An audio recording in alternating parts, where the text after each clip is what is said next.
Bonjour. Alors, où sommes-nous aujourd'hui? Alors aujourd'hui, on est à l'écocentre Trégor. C'est un parc de loisirs associatif qui a été créé en 2015 et qui est un parc qui va proposer à des gens de se questionner sur l'écologie et sur les solutions pour mieux vivre dans cette période de transition.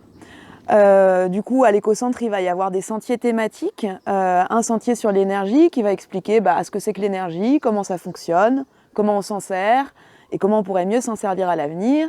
Il va y avoir un sentier thématique sensoriel à faire pieds nus.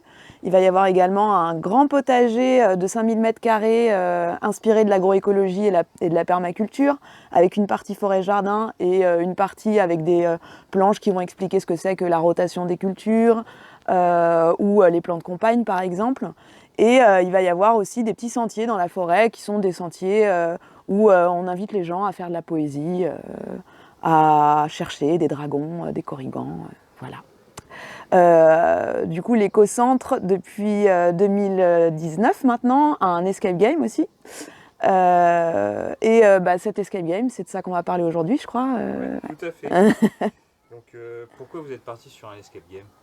Alors, on est parti sur un escape game parce que depuis le début du parc, donc depuis 2015, on a beaucoup de gens qui viennent avec des enfants en bas âge ou des enfants jusqu'à 10 ans, mais on avait peu de public adolescents et adultes qui étaient intéressés par les questions de transition écologique, en tout cas en vacances.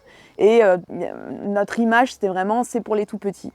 Du coup, on s'est dit qu'on allait élargir la cible en fait de notre clientèle en faisant ce qu'on appelle un produit à valeur ajoutée, qui est en fait un escape game. Donc les gens viennent pour se faire animer pendant, à l'écocentre, c'est 2 heures, sur un jeu de piste qui va leur faire visiter en express tout le parc de l'écocentre en résolvant des énigmes. D'accord. Est-ce que c'est difficile à mettre en place? Alors, je dirais pas que c'est très très difficile à mettre en place. Ça demande cependant un peu de temps et un peu de temps pour la création, parce qu'il faut écrire un petit scénario en lien avec son lieu.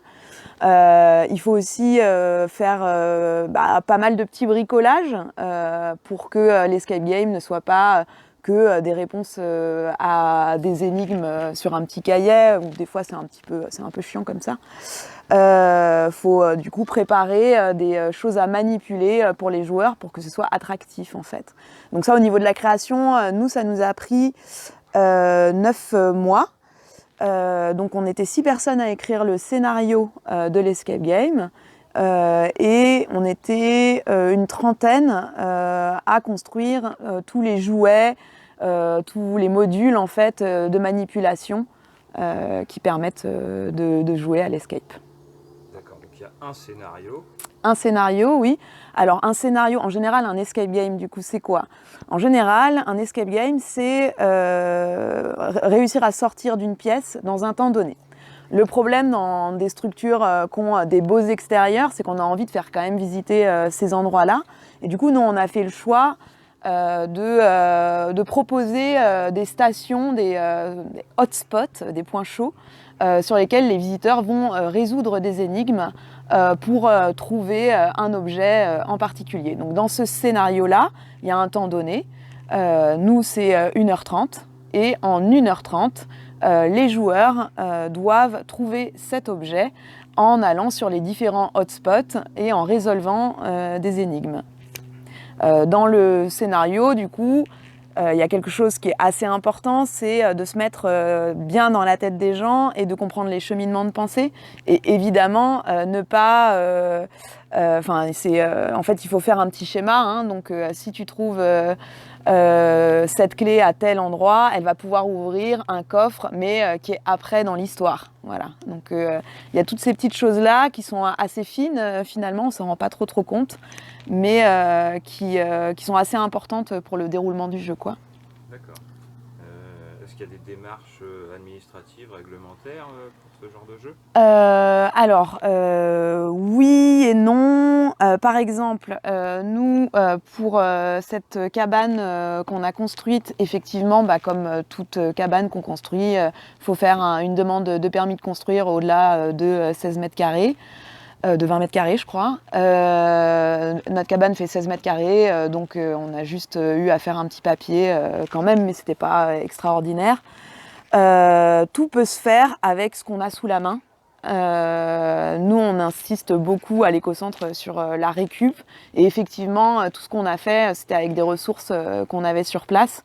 Donc, par exemple, s'il y a une cabane un peu fermée, ben, c'est intéressant. Si c'est un jeu de piste en extérieur, ben, en fait, il n'y a pas forcément besoin d'énormément d'installations. Ce qui compte, par contre, ça va être si on accueille des mineurs.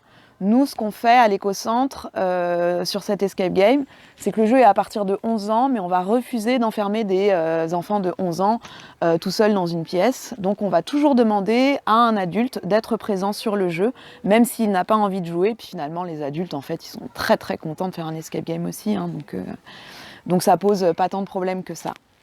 On n'a pas eu de problème juridique jusqu'à maintenant. Par rapport au Covid, quand on a ouvert en 2019, il n'y avait pas de Covid, donc on faisait des rencontres entre familles. Par exemple, deux familles de 3 qui venaient jouer à 6. Bon là, depuis 2020, du coup, on fait famille par famille parce qu'on ne peut pas trop se permettre de mélanger les gens dans un espace clos, quoi. D'accord. Et voilà. Vous ne recevez pas de scolaires? On a reçu des scolaires sur des 6e. C'était pas extraordinaire parce que du coup les profs n'étaient pas spécialement présents pendant l'escape. Un escape game, c'est quand même aussi beaucoup de choses à manipuler et du coup il y a souvent de la casse, donc c'est rebricolé derrière. Avec des gamins de 12 ans, bon, il y a de la casse quoi. Non, on va plus être sur un public familial à l'écocentre, mais par choix, on a testé et c'est vrai que c'est pas très pratique quand même. Est-ce que c'est possible de mettre en place ce genre de jeu dans une ferme?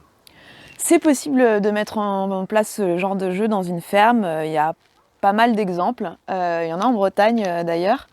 L'asso Bienvenue à la ferme a créé un escape game clé en main à installer sur sa ferme. Donc c'est un escape qui est avec 5 stations sur les plantes. Donc un escape pédagogique. Voilà. Donc oui, c'est possible avec des outils clés en main. C'est possible en faisant appel à des professionnels. Bon, par contre, ça coûte un peu plus cher. Et c'est possible aussi de faire avec ce qu'on a sous la main. De le faire, de se tester aussi en famille. Je sais que j'ai plein de copains qui ont fait ça en famille, de se dire bon allez on prend une caisse de la maison puis on voit ce que ça donne. Il suffit juste de petites choses qui sont achetées. Voilà, bon à l'écocentre on est écolo mais notre chronomètre c'est un truc action, hein, désolé on n'a pas trouvé autre chose. Ça nous a coûté environ 2 €. Bon, les cadenas directionnels, c'est un grand classique de l'escape game. Ça va plus se trouver sur internet, c'est vrai.